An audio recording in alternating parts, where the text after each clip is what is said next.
Shemasi lazima ujue namna ya kuapproach, namna ya kuzungumza, namna ya kushawishi, kwa sababu ni jukumu lako. Amen.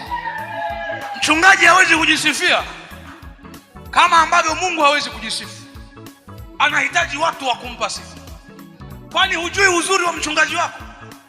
Kwa nini usimueleze huyo mgeni uzuri wa mchungaji wako? Mueleze, sio dhambi. Muambie uzuri wa Baba Mungu aliyekupa. Haleluya. Kwani wewe hujawahi kusaidika kwa Baba Mungu aliyekupa? Zungumza namna ulivyosaidika.